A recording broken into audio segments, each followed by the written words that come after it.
everyone, this is Amanda at Amanda's Booktopia. If you're new here, welcome, and if not, welcome back. And today we're going to quickly go over all the books I read in the month of April. Sorry this is a little bit late. I have had some things going on in my personal life, and I've had some stuff to catch up on, including some reading for May. For those who have not seen it in my TBR video for May, I am participating in Escape the Readathon, and it's been chaotic to say the least.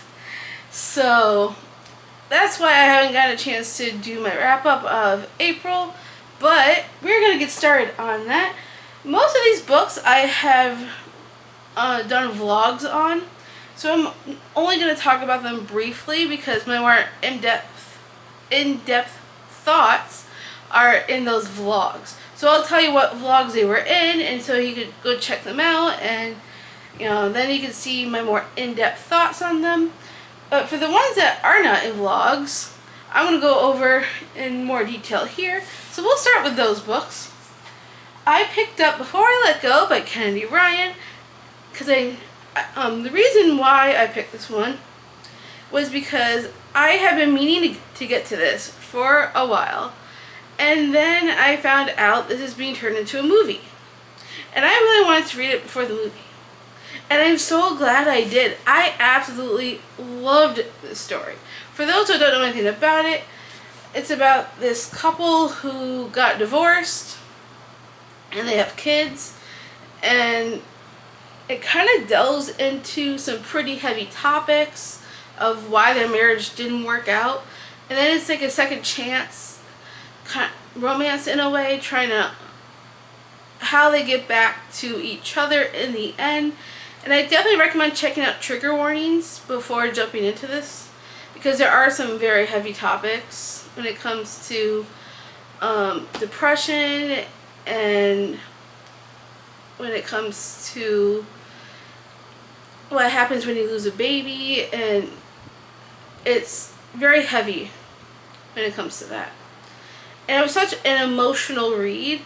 I teared up at quite a few times when I read this, and I absolutely loved every minute. I was so there. I loved Yasmin. Yasmin is probably the strongest person I have ever read. Like, it was that good. And now I really feel like I need to read the second one, which is, what's it called? This Could Be Us.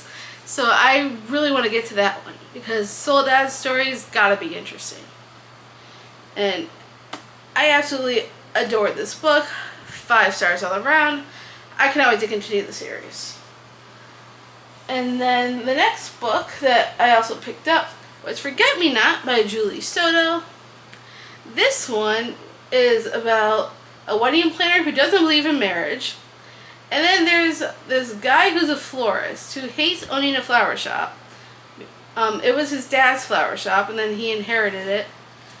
And they used to be in this relationship, and so they kind of collide when this wedding planner is working on a wedding, and she's using him as a florist. And this is kind of like, it goes back and forth with flashbacks. With most of the time we're in the wedding planner, we're in her perspective. When we're in Elliot's perspective, who's the florist, we kind of go back in time and see what happened during their relationship before everything, like, so we can see what actually happened as time goes on. And it's basically like another second chance romance, and I absolutely adored it. This is my first Julie Soto book, and I'm so glad I picked this one up. I know my friend Karina from She Dreams and Words absolutely loved this. I also really enjoyed it. It didn't have a huge impact on me, but I did really enjoy it. And I do want to read her next book, because I think her second book, Not Another Love Song, I think is what it's called, comes out over the summer. And I definitely want to check it out, and because I really enjoyed this one. It didn't blow me out of the water, but I did love it and enjoyed it. So it's a definite 4-star read, and I definitely enjoyed my time with it. And then another one that I picked up was Meet Me at the Lake by Carly Fortune. And, well, I had issues. I ended up DNFing this, actually. Reason being, I read Every Summer After and enjoyed that one. I gave that 4 stars. And then as I was reading this, I'm like, didn't I already read this? I felt like it was a copycat of Every Summer After, and it didn't feel like I was getting anything new out of it. At first I thought, this is the same people that were in Every Summer After. I literally had to go back into Goodreads and be like, are they the same people from Every Summer After? And I just felt like it was a copycat. And I was not enjoying it. I just was like, I'm done. I couldn't do it. I know a lot of people say this is not her best, and I have to agree, because I couldn't even finish it. Like, I think I got 60 pages in, and I'm like, this is a copycat of Every Summer After, and I don't want to go through the exact same plot lines. So I'm like, this is not the book for me.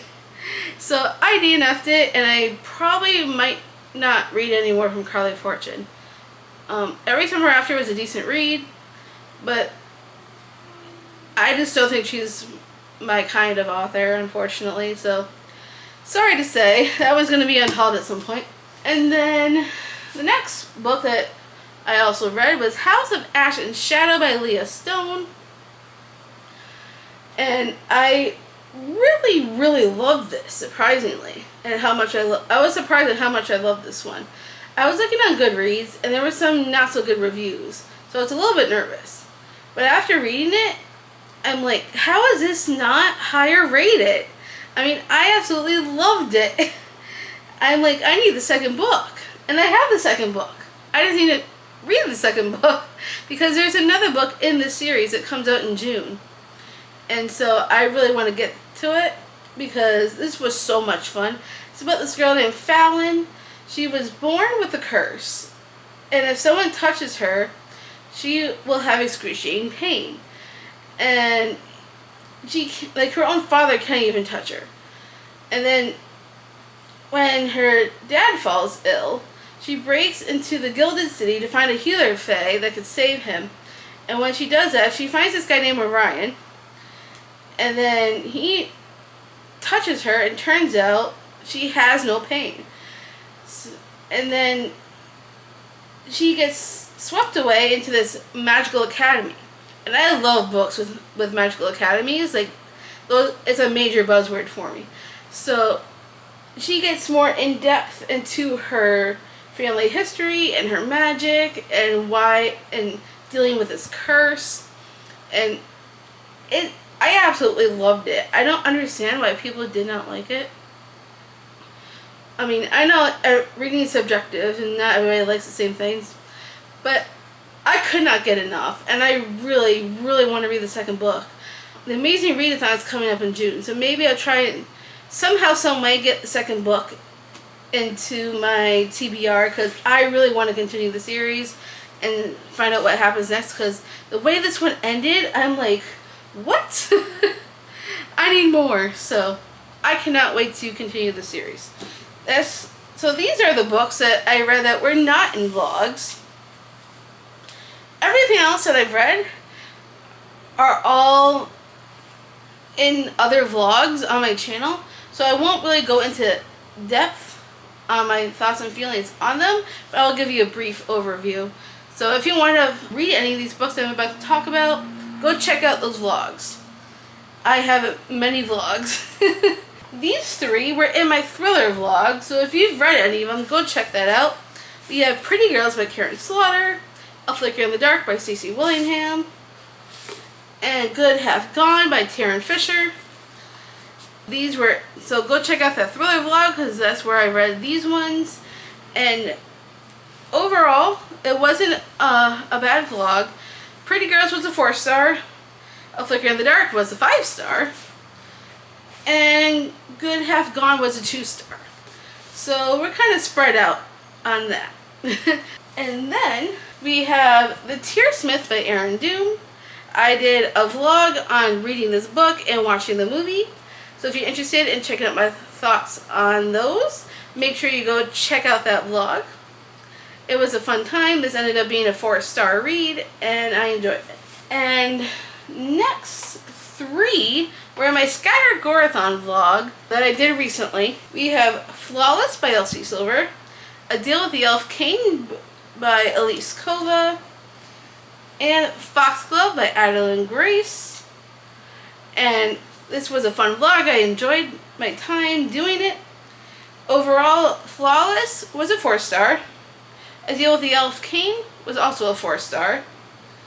And Foxglove for me was a 2-star, unfortunately. And then the next few were in the vlog where I did Ray and Dana picks my reads, and it was like a blind date with a book edition. So I'm going to go over those briefly for you. So we have Killer Instinct by Jennifer Lynn Barnes.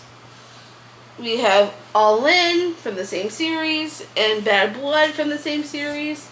Overall, this is an amazing series. I love this series so much.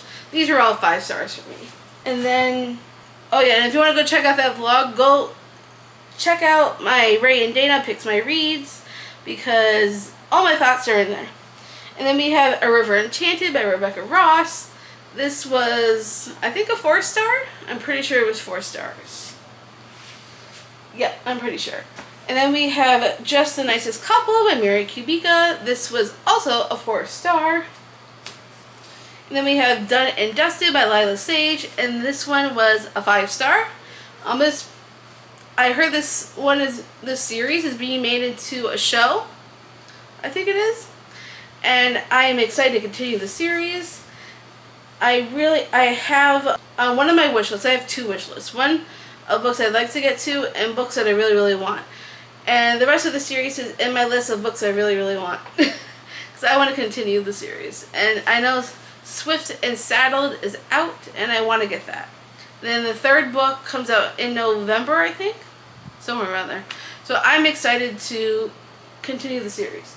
And that's all the books that were in that vlog. And then the last 3 were in my fantasy romance vlog. So I highly recommend checking that out for all my thoughts. So I'll briefly go over those. We have The Serpent and the Wings of Night by Carissa Broadbent. This ended up being a 5-star. And we have Two Twisted Crowns by Rachel Gillig. This one ended up being a 3-star. Yeah, I think it was a 3-star. And then we have Heartless Hunter from the Crimson Moth series by Kristen Ciccarelli. And this was a 5-star. So 2 5-stars, 1 3-star, not too bad. So if you want to check out my thoughts and feelings on these books, make sure you go check out that fantasy romance vlog. It was so much fun. I enjoyed my time with it. And those are all the books that I read in April. Have you read any of these? Did you like them? Did you not? I want to know all your thoughts down in the comments. Is there any that you would recommend based off of what I read and liked? Definitely let me know. I'm always taking recommendations. And that is everything I have for this April wrap-up. If you liked it, give me a big thumbs up. If you want to see more bookish content from me, make sure you smash the subscribe button down below. And I'll see you all next time.